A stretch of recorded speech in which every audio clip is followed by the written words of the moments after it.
So the person I interviewed, her name is Jess, and she was homeschooled for the majority of her K-12 experience. She did go to school part-time in high school so that she could play golf, but most of her experience was different than mine because she only had like one teacher throughout her whole schooling experience, her mom. She did take online courses, and she didn't take any electives, which I thought was really interesting. So that's Jess. The person that I interviewed, her name was Mariah, and she went to an urban school in Detroit, and then I went to a suburban school, so our education experiences were very different, but it was interesting to interview her because we only lived 45 minutes apart, but we were so different.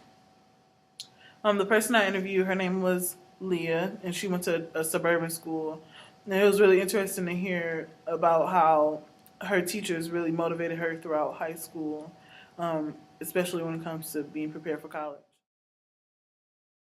So for motivation, we found a lot of similarities and differences between our subjects.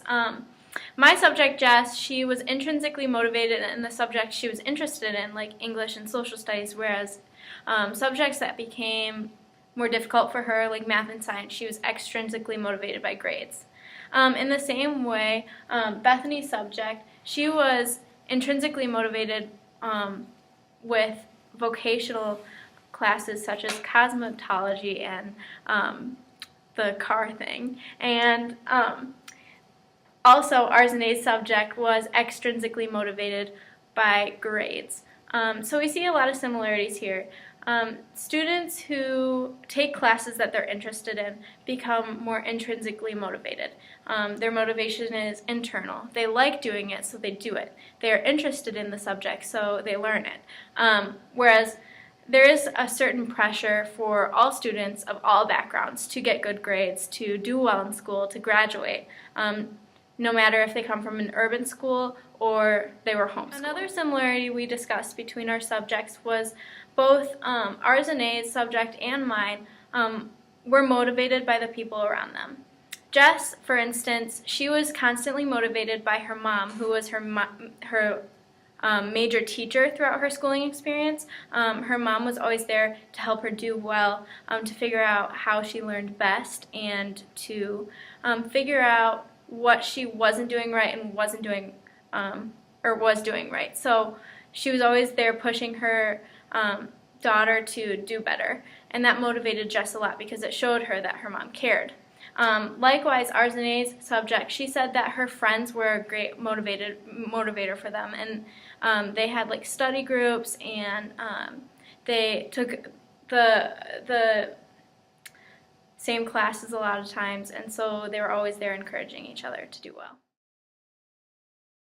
My subject knew that she was doing well in the class or on the test if she felt confident during that test or during that class. She knew that if she studied hard for the test or for the class, that she would pass, and that's just how she learned. For Bethany's subject, she relied on assessment to know her knowledge.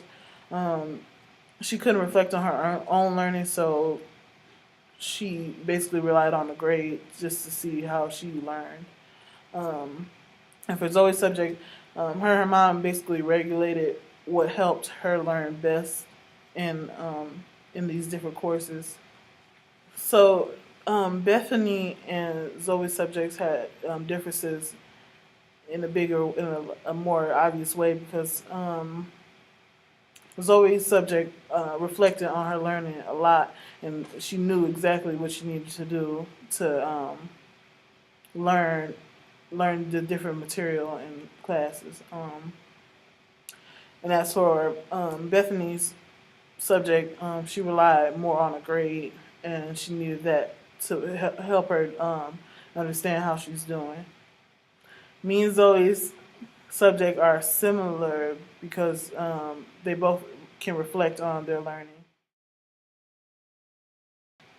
So to focus on new thoughts that we learned throughout our interviews, one that we learned was that it's important to be there for your students, so to have quality relationships and to build trust within them. And then the next is to be willing to spend time off of the clock so that you can form those relationships. So to not only be there for your students in the classroom, but to also be there for them out in the community, whether it be a sports game or just an event. Another is to work around their schedules and their parents. So if our students are very busy with a job or their parents have difficult hours, to be flexible with your schedule. And then to also be an educational resource for your students. So if they don't have colored pencils at home, then help them to have them at school and in the classroom. Or if they need an extra tutor, say that their parents don't have the knowledge of the subject that they're learning, then you can be there for them. Another new thought is also to be flexible and unique with your pedagogy. So Zoe's interviewer was homeschooled, so her mom could be very flexible with how she learned different subjects, and she could make them unique to what her interviewer, how she learned best. It also changed over like different days and different subject areas, so it wasn't consistent every day. So she had different ways of teaching depending on which subject. So if she learned really well hands-on in one subject compared to a lecture style in a different. She also allowed for more breaks and more time in different areas.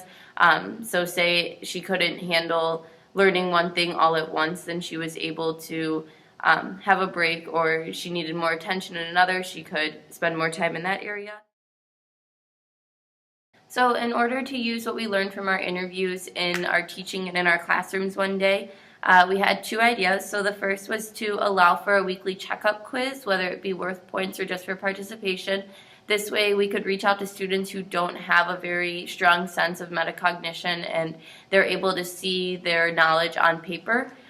This could help them to grow their metacognition skills and also teach them how well they're doing. And then our other implication is to cater your teaching to all students, not just the majority.